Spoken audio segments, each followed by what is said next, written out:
Guarantee guarantee guarantee ಇದು guarantee news. ಸುದ್ದಿ ಖಚಿತ, ನ್ಯಾಯ ನಿಶ್ಚಿತ. ಮತ್ತೆ ಬಿಜೆಪಿಗೆ ವಾಪಸ್ ಆಗ್ತಾರಾ ಉಚ್ಚಾಟಿತ ಶಾಸಕ ಬಸನಗೌಡ ಪಾಟೀಲ್ ಯತ್ನಾಳ್. ಹೊಸ ಪಕ್ಷ ಕಟ್ತೀನಿ ಅಂತಿದ್ದಂತಹ ಹಿಂದೂ ಹುಲಿ ಮತ್ತೆ ಬಿಜೆಪಿಗೆ ಘರ್ ವಾಪಸಿ ಮಾಡ್ತಾರ. ಹೌದು, ಈಗಾಗಲೇ ಬಸನಗೌಡ ಪಾಟೀಲ್ ಯತ್ನಾಳ್ ಉಚ್ಚಾಟನೆಯಾಗಿ 8 ರಿಂದ 9 ತಿಂಗಳುಗಳು ಕಳೆದಿವೆ.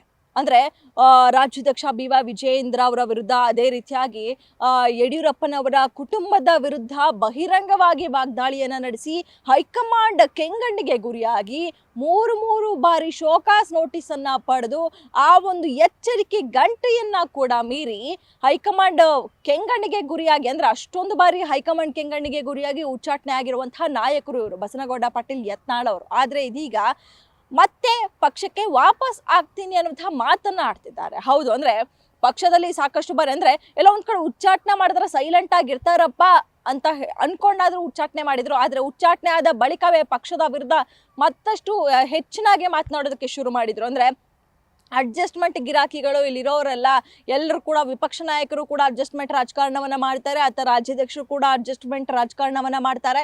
ನಾನೊಬ್ಬನೇ ಇಲ್ಲಿ ಕರೆಕ್ಟ್ ಆಗಿರುವಂತಹ ನಾಯಕ ಅಂತ ಮೊನ್ನೆ ಕೂಡ 2 ದಿನಗಳ ಹಿಂದೆಷ್ಟೇ ಸದನದಲ್ಲೂ ಕೂಡ ಹೇಳಿದ್ದಾರೆ. ಸೊ ಹೀಗಾಗಿ ಅಂದ್ರೆ ಉಚ್ಚಾಟನೆ ಬಳಿಕವೂ ಕೂಡ ಸೈಲೆಂಟ್ ಆಗ್ಬೇಕಾಗಿದ್ದಂತಹ ಯತ್ನಾಳ್ ಮತ್ತಷ್ಟು ವೈಲೆಂಟ್ ಆದ್ರು, ಮತ್ತಷ್ಟು ಬಿಜೆಪಿಗೆ, ಅಂದ್ರೆ ಉಚ್ಚಾಟನೆ ಆಗಿದ್ರು ಕೂಡ ಬಿಜೆಪಿಗೆ ಯತ್ನಾಳ್ ಅವರ ಕಟ್ಟ ತಪ್ಪಿದ್ದಲ್ಲ, ಅದರಲ್ಲೂ ರಾಜ್ಯಾಧ್ಯಕ್ಷ BY ವಿಜಯೇಂದ್ರ ಅವ್ರಿಗೆ. ಸೊ ಹೀಗಾಗಿ ಹೊಸ ಪಕ್ಷವನ್ನ ಕಟ್ತೀನಿ, ಹಿಂದುತ್ವದ ಆಧಾರದ ಮೇಲೆ ನಾನು ಹೊಸ ಪಕ್ಷವನ್ನ ಕಟ್ಟಿ ನಾನು ಯಾವುದೇ ರೀತಿಯಾದಂತಹ ಅಡ್ಜಸ್ಟ್ಮೆಂಟ್ ರಾಜಕಾರಣವನ್ನ ಮಾಡದೆ ಮುಂದುವರಿತೀನಿ ಅನ್ನೋಂಥ ಹೇಳಿಕೆನ ಕೊಟ್ಟಿದ್ರು. ಅದೇ ರೀತಿಯಾಗಿ ಪಕ್ಷಕ್ಕೆ ವಾಪಸ್ ಬರ್ತೀರಾ ಅಂತ ಕೇಳಿದಾಗ ಕೂಡ, ಅಂದ್ರೆ ಉಚ್ಚಾಟನೆ ಆದಾಗ ಪಕ್ಷಕ್ಕೆ ವಾಪಸ್ ಬರ್ತೀರಾ ಅಂತ ಕೇಳಿದಾಗ್ಲೂ ಕೂಡ ನಾನು ಯಾವುದೇ ಕಾರಣಕ್ಕೂ ಪಕ್ಷಕ್ಕೆ ವಾಪಸ್ ಬರೋದಿಲ್ಲ, ಹಿಂತಿರುಗಿ ಬರೋದಿಲ್ಲ. ನಾನು ಹೈಕಮಾಂಡ್ ಅವರೇ ಕರೆದ್ರೆ ಬರ್ತೀನಿ, ನಾನು ಮಾತ್ರ ಬರೋದಿಲ್ಲ.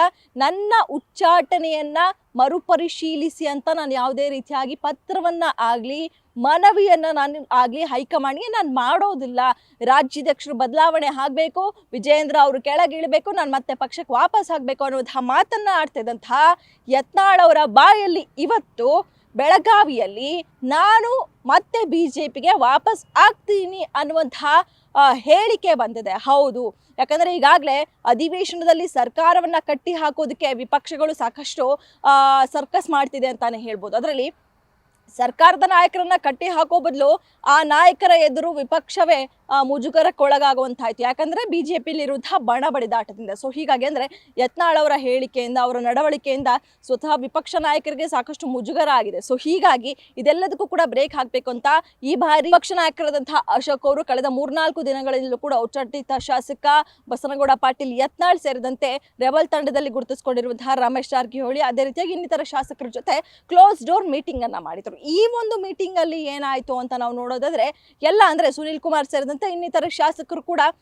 ಬಸನಗೌಡ ಪಾಟೀಲ್ ಯತ್ನಾಳ್ ಅವರಿಗೆ ಆಹ್ವಾನ ಕೊಟ್ಟಿದ್ದಾರೆ, ಮತ್ತೆ ಪಕ್ಷಕ್ಕೆ ವಾಪಸ್ ಬನ್ನಿ ಅನ್ನುವಂತಹ ವಿಚಾರವನ್ನ ಸ್ವತಃ ಇದೀಗ ಯತ್ನಾಳ್ ಅವರೇ ಹೇಳ್ತಾ ಇದ್ದಾರೆ. ಹೌದು, ಸಭೆಯಲ್ಲಿ ಏನಾಯ್ತು ಸರ್, ಕಳೆದ 4 ದಿನಗಳಿಂದ ಕೂಡ ಚರ್ಚೆ ಮಾಡ್ತಿದ್ದೀರಾ ಅಂತ ಕೇಳಿದಾಗ ಕ್ಲೋಸ್ ಡೋರ್ ಮೀಟಿಂಗ್ ಅಲ್ಲಿ ನನ್ನನ್ನ ಮತ್ತೆ ಪಕ್ಷಕ್ಕೆ ವಾಪಸ್ ಕರೀತಿದ್ದಾರೆ, ನಿಮ್ಮಂತ ನಾಯಕರ ಅಗತ್ಯ ಇದೆ, ದಯವಿಟ್ಟು ಪಕ್ಷಕ್ಕೆ ಮತ್ತೆ ವಾಪಸ್ ಬನ್ನಿ ಅಂತ ಹೇಳ್ತಾ ಇದ್ದಾರೆ ಅನ್ನುವಂತಹ ಹೇಳಿಕೆನ ಇವತ್ತು ಮಾಧ್ಯಮಗಳಿಗೆ ಕೊಟ್ಟಿದ್ದಾರೆ. ಸೊ ಹೀಗಾಗಿ ಇದರ ಜೊತೆಗೆ ನಾನು ಪಕ್ಷಕ್ಕೆ ಮತ್ತೆ ವಾಪಸ್ ಬರ್ತೀನಿ ಅಂತ ಕೂಡ ಹೇಳಿದ್ದಾರೆ. ಆದ್ರೆ ಯಾವ ರೀತಿ ಯತ್ನಾಳ್ ಅವರು ಇಷ್ಟು ಈಸಿಯಾಗಿ ಒಪ್ಕೊಂಡ್ಬಿಡ್ತಾರ? ಹೊಸ ಪಕ್ಷ ಕಟ್ತೀನಿ, ಹೈಕಮಾಂಡ್ಗೆ ನಾನು ಕೇರ್ ಮಾಡಲ್ಲ ಅಂತಿದ್ದಂತಹ ಯತ್ನಾಳ್ ಅವರು ಇವತ್ತು ನಾನು ಮತ್ತೆ ಪಕ್ಷಕ್ಕೆ ವಾಪಸ್ ಬರ್ತೀನಿ ಅಂತ ಹೇಳ್ತಾ ಇದ್ದಾರೆ ಅಂದರೆ, ಹಾಗಾದ್ರೆ ರಾಜ್ಯಾಧ್ಯಕ್ಷರಾಗಿ BY ವಿಜಯೇಂದ್ರ ಅವ್ರನ್ನ ಯತ್ನಾಳ್ ಅವರು ಒಪ್ಕೊಂಡ್ರಂತಹ ಅನುಮಾನ ಸಹ ವ್ಯಕ್ತವಾಗ್ತದೆ. ಯಾಕಂದ್ರೆ ಈಗಾಗಲೇ ರಾಜ್ಯಾಧ್ಯಕ್ಷರಾಗಿ BY ವಿಜಯೇಂದ್ರ ಅವರು ಇನ್ನೂ 1 ವರ್ಷ ಮುಂದುವರಿಯುವುದು ಫಿಕ್ಸ್ ಅನ್ನುವಂತಹ ಚರ್ಚೆಗಳು ಸದ್ಯ ಮುನ್ನೆಲೆಗೆ ಬರ್ತಾ ಇರುವಂಥದ್ದು. ಈಗಾಗಲೇ ಹೈಕಮಾಂಡ್ ಕೂಡ ಸೂಚನೆಯನ್ನ ಕೊಟ್ಟಿದೆ ಅನ್ನುವಂತಹ ವಿಚಾರಗಳು, ಮಾಹಿತಿಗಳು ಸದ್ಯ ಲಭ್ಯವಾಗ್ತಾ ಇದೆ. ಸೊ ಹೀಗಾಗಿ ಹಾಗಾದ್ರೆ ಇಷ್ಟೆಲ್ಲ ಗೊತ್ತಿದ್ರು ಕೂಡ ಯತ್ನಾಳ್ ಅವರು ಮತ್ತೆ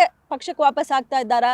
ಹಾಗಾದ್ರೆ ವಿಜಯೇಂದ್ರ ಅವ್ರನ್ನ ಒಪ್ಕೊಂಡ್ರ ಅಂತ ಕೂಡ ಸಾಕಷ್ಟು ಪ್ರಶ್ನೆಗಳಾಗ್ತಾ ಇದೆ. ಆದರೆ ಇದೀಗ ಯತ್ನಾಳ್ ಅವ್ರು ಹೇಳಿರುವಂಥದ್ದು ಏನು ಅಂತ ಅಂದ್ರೆ, ರಾಜ್ಯಾಧ್ಯಕ್ಷ ಸ್ಥಾನ ಕೊಟ್ರೆ ಅಥವಾ ವಿಪಕ್ಷ ನಾಯಕನ ಸ್ಥಾನ ಕೊಟ್ರೆ ನಾನು ಬಿಜೆಪಿಗೆ ವಾಪಸ್ ಆಗ್ತೀನಿ ಅಂತ, ಅಂದ್ರೆ ನನಗೆ ದೊಡ್ಡ ಹುದ್ದೆ ಕೊಟ್ರೆ ನಾನು ಬಿಜೆಪಿಗೆ ವಾಪಸ್ ಆಗ್ತೀನಿ ಅನ್ನುವಂತಹ ಹೇಳಿಕೆಯನ್ನ ಇವತ್ತು ಮಾಧ್ಯಮಗಳಿಗೆ ಬಸನಗೌಡ ಪಾಟೀಲ್ ಯತ್ನಾಳ್ ಕೊಟ್ಟಿದ್ದಾರೆ. ಹಾಗಾದ್ರೆ ಬಸನಗೌಡ ಪಾಟೀಲ್ ಯತ್ನಾಳ್ ಅವರು ಬಿಜೆಪಿಗೆ ಅಷ್ಟೊಂದು ಅಗತ್ಯವಾದಂತಹ ನಾಯಕನ?